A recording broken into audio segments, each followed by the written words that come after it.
खबर कैश कांड मामले में फंसे इलाहाबाद हाईकोर्ट के जस्टिस यशवंत वर्मा की है। जस्टिस यशवंत वर्मा के खिलाफ मंगलवार को लोकसभा में स्पीकर ओम बिरला ने महाभियोग प्रस्ताव को मंजूरी दे दी है। इस प्रस्ताव में इलाहाबाद हाईकोर्ट के जस्टिस यशवंत वर्मा को पद से हटाने की मांग है। पूरी खबर इस रिपोर्ट में है। इलाहाबाद उच्च न्यायालय के न्यायाधीश न्यायमूर्ति यशवंत वर्मा को पद से हटाने के लिए ये प्रस्ताव प्रस्तुत करते हैं। कृपया इस प्रस्ताव पर आगे की कार्रवाई की जाए। इस प्रस्ताव को नियमानुसार उचित पाते हुए मैंने इसकी स्वीकृति प्रदान की है। ये मात्र घोषणा नहीं, भरोसा है। भरोसा लोकतंत्र के उन 3 स्तंभ पर जो मिलकर देश के विकास के लिए काम करते हैं। देश को चलाने वाले ये 3 स्तंभ में से अगर एक में कहीं कुछ गड़बड़ी होती है तो दूसरा उसके खिलाफ कड़े कदम उठाएगा। मंगलवार को देश की सबसे बड़ी पंचायत में ऐसा ही कुछ नजारा देखने को मिला जब लोकसभा में कैश कांड मामले में इलाहाबाद हाई कोर्ट के जस्टिस यशवंत वर्मा के खिलाफ लोकसभा के स्पीकर ओम बिरला ने महाभियोग प्रस्ताव को मंजूरी दे दी। रविशंकर प्रसाद और विपक्ष के नेता समेत कुल 146 सदस्यों के हस्ताक्षर के साथ प्रस्ताव सौंपा गया। प्रस्ताव में जस्टिस यशवंत वर्मा को पद से हटाने की सिफारिश की गई है। ओम बिरला ने सदन में जस्टिस वर्मा पर लगे आरोपों का भी जिक्र किया और कहा कि जांच कमेटी को जल्द काम शुरू करने के निर्देश दिए गए हैं। स्पीकर ने जांच के लिए 3 सदस्यीय कमेटी का ऐलान किया। कमेटी में सुप्रीम कोर्ट, हाई कोर्ट के एक जज और एक कानूनविद शामिल हैं।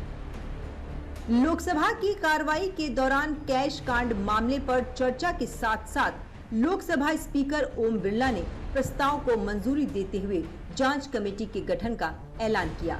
साथ ही उन्होंने कमेटी में शामिल सभी सदस्यों का नाम भी बताया। न्यायमूर्ति यशवंत वर्मा को पद से हटाने के अनुरोध के आधारों की जांच करने के उद्देश्य से निम्नलिखित 3 सदस्यों वाली एक समिति गठित किए।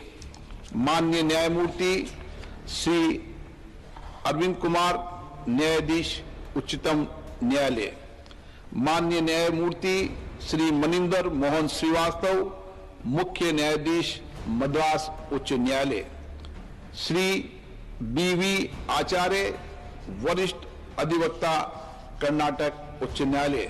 समिति यथाशीघ्र अपनी रिपोर्ट प्रस्तुत करेगी।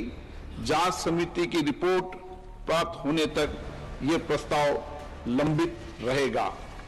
मंगलवार को लोकसभा में जस्टिस वर्मा के खिलाफ कैश कांड मामले को लेकर जो कार्रवाई की गई उस मामले को भी समझ लेते हैं। 14 मार्च को रात करीब 11:35 पर जस्टिस यशवंत वर्मा के दिल्ली के सरकारी आवास के एक स्टोर में आग लग गई। तब वे दिल्ली हाई कोर्ट में थे। दिल्ली फायर सर्विस की टीम ने घटना स्थल पर पहुंचकर आग पर काबू पाया। टीम को स्टोर रूम से 500 रुपए के जले नोटों के बंडलों से भरे बोरे मिले।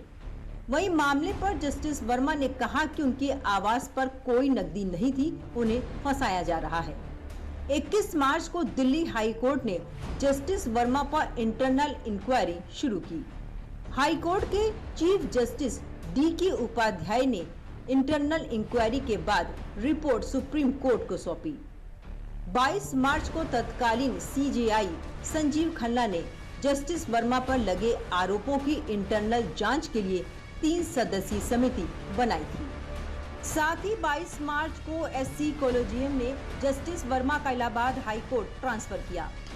3-4 मई को जांच कमेटी ने सुप्रीम कोर्ट को रिपोर्ट सौंपी, जिसमें जस्टिस यशवंत वर्मा पर लगे आरोपों को सही पाया और उन्हें दोषी ठहराया गया। 8 मई को तत्कालीन CJI ने PM और राष्ट्रपति को लेटर लिखकर महाभियोग प्रस्ताव की सिफारिश की। हालांकि सार्वजनिक नहीं किया गया था। मार्च में सबके सामने आया जस्टिस वर्मा का मामला तब से किसी न किसी वजह से सुर्खियों में बना हुआ है।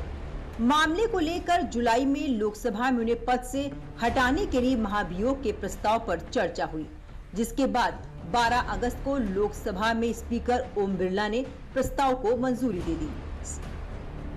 ये सदन संकल्प करता है कि इलाहाबाद उच्च न्यायालय के न्यायमूर्ति यशवंत वर्मा को उनके निम्नलिखित कदाचार के लिए पद से हटाने के लिए महामहिम राष्ट्रपति जी को एक समावेदन प्रस्तुत किया जाए।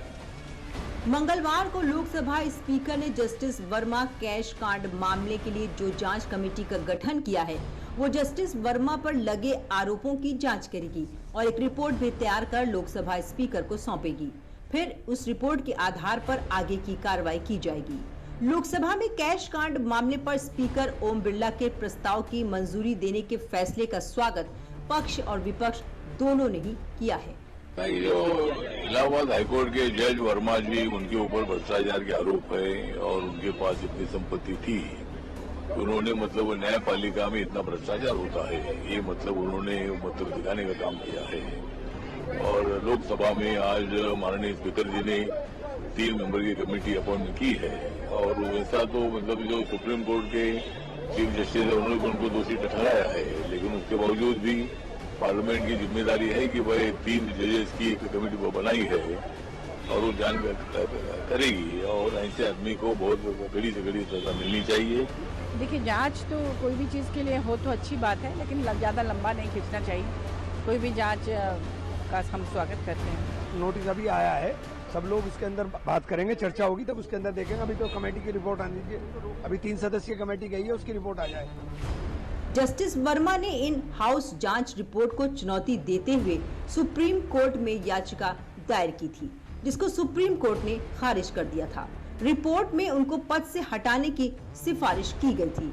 सुप्रीम कोर्ट ने यह साफ किया कि कमेटी की कार्रवाई संविधान के दायरे में ही रही है, जिसके बाद अब लोकसभा में भी जस्टिस वर्मा को पद से हटाने के प्रस्ताव को मंजूरी दे दी गई है और आगे की कार्रवाई कमेटी की रिपोर्ट आने के बाद की जाएगी।